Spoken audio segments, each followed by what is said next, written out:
Diabetes. Devo trabalhar exercício aeróbio ou musculação? Olá, eu sou a professora Carla Montenegro e vou falar sobre a prescrição de exercício físico para pessoas com diabetes. Devo trabalhar exercícios aeróbios ou a musculação? Então, primeiro de tudo é importante nós entendermos a diferença da resposta glicêmica frente às duas características de exercício. Então, quando nós falamos de exercícios de predominância aeróbia, são exercícios de menor intensidade e longa duração.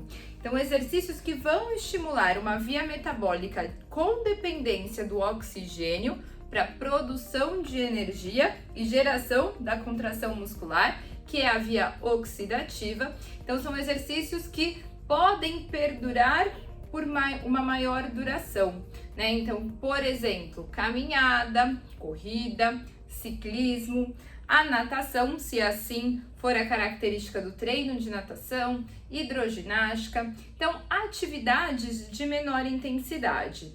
Já quando a gente fala em musculação, e aí eu não estou falando de um treino de resistência muscular, estou falando em treinar força muscular, a característica é um exercício de menor duração, né? Então, a duração da contração muscular, eu não estou falando no tempo da sessão, estou falando de contração muscular. Então, de curta duração e uma maior intensidade. Então, a intensidade do exercício ela acaba sendo aumentada e como via principal de produção de energia, a gente tem a via glicolítica, né? Então, nós precisamos utilizar, né, a energia e não dependendo do oxigênio para a produção dessa energia. Então, tem a via glicolítica e tem a via do ATP-CP, a depender da característica do treino de musculação. O que isso vai impactar para uma pessoa com diabetes, né? Então, qual que vai gerar melhor resposta glicêmica? O treino de predominância aeróbio ou a musculação? Por conta da característica diferenciada dos dois perfis de treinamento, o exercício aeróbio, ele gera um benefício muito bom, principalmente de forma aguda, quando nos referimos a controle glicêmico. Por quê? Por ser um exercício de maior duração e menor intensidade, quando nós iniciamos, o exercício físico, a gente tem aí a liberação dos hormônios contrarreguladores, que são os hormônios responsáveis, quando a gente fala em parte metabólica, de disponibilizar glicose na corrente sanguínea para fornecimento de energia durante a execução daquele exercício. Quando a gente faz exercício de menor intensidade, a gente tem menos hormônios contrarreguladores liberando essa quantidade de glicose e a gente vai consumir essa glicose que está sendo liberada por um longo período. Ou seja, a tendência de consumo de glicose durante os exercícios aeróbios é que ela seja reduzida, porque tem um alto consumo durante a execução do exercício.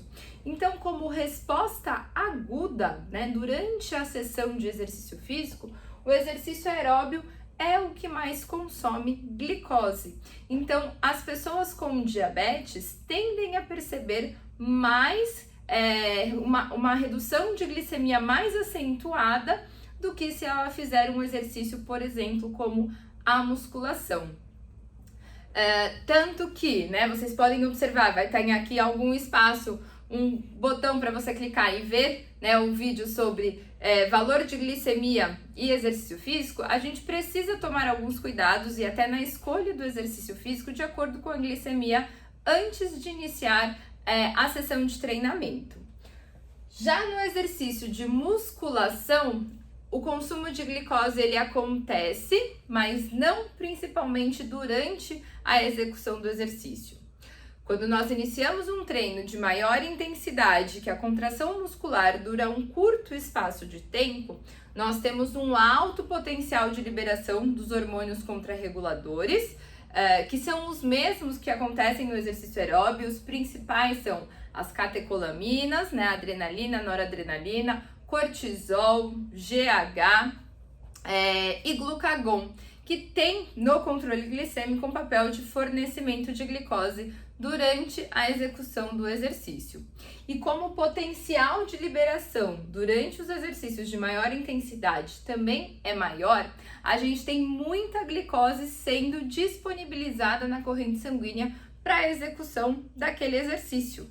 Porém, como a duração do exercício, da contração muscular na execução daquele movimento é curta, eu não tenho tempo de consumir toda a glicose que está sendo liberada.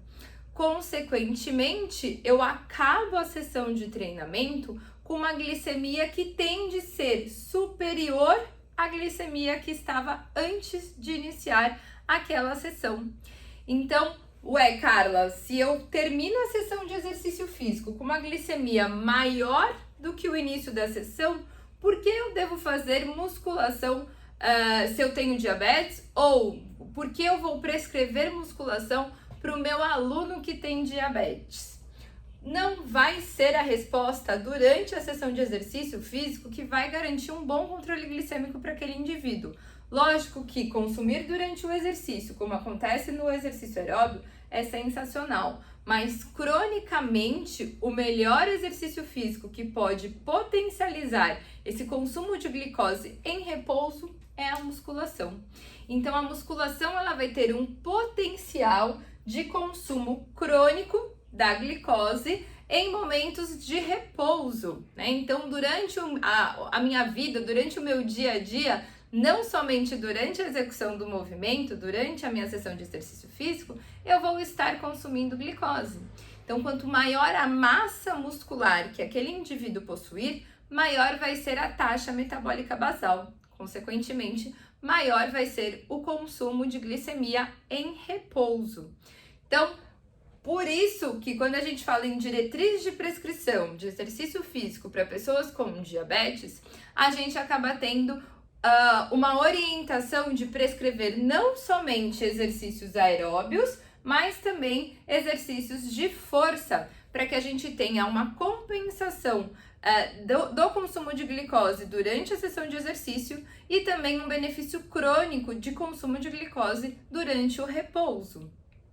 Carla, mas eu vou fazer durante a mesma sessão, eu preciso trabalhar um treino combinado, porque meu aluno paciente ele só vai ser acompanhado ou vai fazer exercício físico somente 2 vezes por semana e eu quero fazer tanto aeróbico por conta dos benefícios de condicionamento, minimização dos riscos de complicações crônicas e também quero fazer o trabalho de fortalecimento muscular não só pelo benefício metabólico de consumo em repouso, melhora de massa magra, mas também reduzir risco de queda, melhora de funcionalidade.